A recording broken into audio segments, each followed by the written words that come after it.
bahwa kedaulatan petani ini udah dicaplok oleh kedaulatan pasar katanya gitu. Karena petani hanya price taker dia, penerima harga aja, nggak bisa berbuat apa-apa kan gitu kan.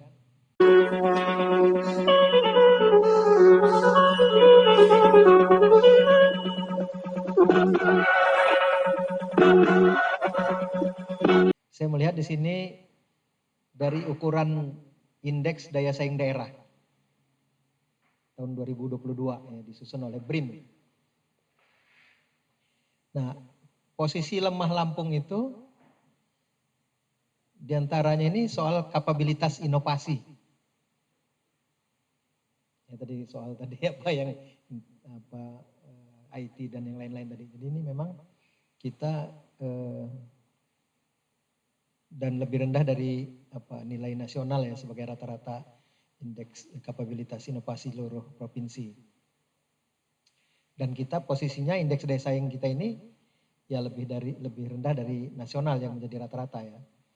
Dan yang lain ini ada 4 aspek, 12 pilar ya disusun ini. Nah, yang pertama yang tadi itu kapabilitas inovasi ya. Yang juga rendah di sini adalah sistem keuangan, termasuk ukuran pasar. Nah ini ukuran pasar ini. Jadi memang kalau kita ingat ITARA dulu ya. Nah konsep ITARA itu adalah kan menciptakan pasar. Ya kan gitu kan, karena kenapa tadi? Karena tadi bicara tapioka itu kan. Karena pasarnya kan singkong itu cuma tapioka gitu kan. Sehingga dia jadi monopoli gitu kan, monopsoni gitu kan. Nah, pembeli tunggal. Nah, harus diciptakan pasar-pasar baru. Nah, cuman waktu itu ITARA itu kan menciptakan pasar baru pelakunya bukan pada objeknya gitu kan. Artinya ITARA juga ininya ke tapioka juga produknya gitu kan. Nah, sehingga produk dia nggak mungkin bersaing dengan produk perusahaan pabrik-pabrikan, jadi dia nggak bertahan lama. Tapi kalau dia adalah tidak sama produknya dengan pabrikan yang tapioka, mungkin mokap lah kalau sekarang ya, gitu. Mungkin dia bisa tumbuh, tapi mokap juga tadi karena ada polisi nasional yang nggak menyebabkan dia bisa bersaing.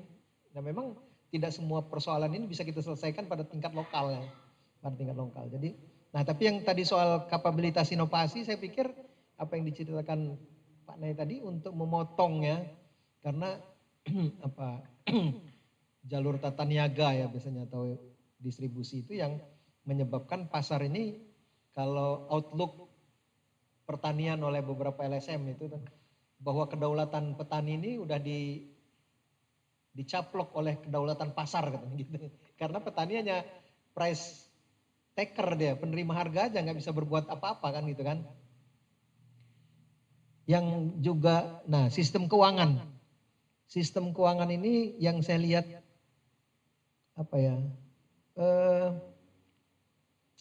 dampak keuangan dalam pengertian ya kredit lah katakanlah ya kepada aktivitas ekonomi secara keseluruhan gitu artinya kredit yang disalurkan bank kepada ini memang enggak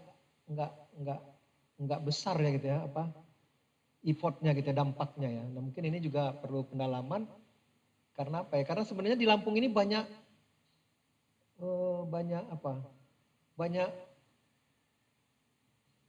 orang punya uang gede gitu kan sebenarnya. Skalanya nasional kan, kayak Akau, kayak apa itu, Sinar Laut apa itu, udah nasional semua mereka itu kan. Sebenarnya nggak perlu dana perbankan. Kalau mereka suruh investasi ulang aja gitu keuntungan itu untuk kegiatan-kegiatan lain, mungkin Lampung ini lebih cepat maju gitu kan. Nah mungkin itu bagian daripada strategi yang harus didorong juga. Gimana si Abi, Akau yang punya uang-uang besar itu investasi lagi di Lampung untuk kegiatan-kegiatan yang lain gitu. Ya, yang ya artinya yang lebih yang produksi lah gitu, yang ada yang menyerap bahan baku lah gitu kan. Kalau hotel kan ya juga ada, tapi kan mungkin yang sifatnya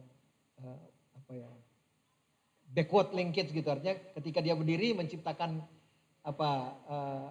pensuplai bahan baku gitu kan, jadi menghidupkan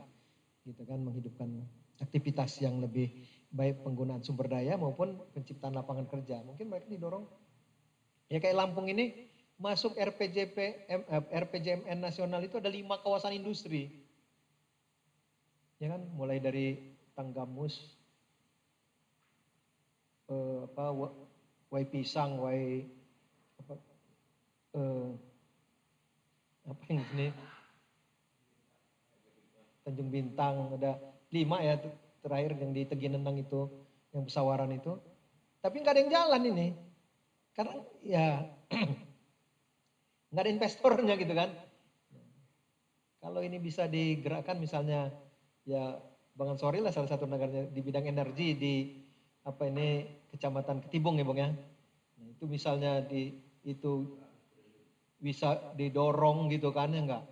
Itu bisa jadi penggerak ekonomi yang luar biasa gitu di Lampung ini.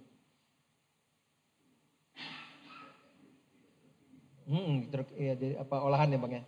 Nah mungkin itu hal-hal yang bisa kita lakukan yang kita matangkan lah gitu ya, kita matangkan jadi satu jualan Lampung lah ke nasional yang itu menjadi polisinya nasional tapi adanya di Lampung. Nah ini kemudian apalagi tadi ya, infrastruktur ya termasuk yang rendah daya saingnya, pasar produk, ini pasar ada 2, memang pasar ini menjadi salah satu kelemahan kita di Lampung. Pernah saya ke Padang itu ada penjual coklat.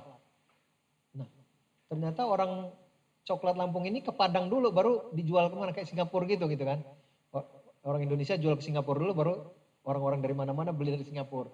Nah, coklat kita ini kalau nggak salah satunya ya melalui Padang dulu. Ya mungkin ya karena apa ya? Karena mungkin kepercayaan kepada pelaku usaha di Lampung ini yang nggak bagus sehingga orang nggak mau transaksi langsung gitu kan. Nah, saya pikir itu hal-hal yang juga yang menjadi tantangan ya ke depan untuk kita perbaiki dan kita siapkan. Terima kasih.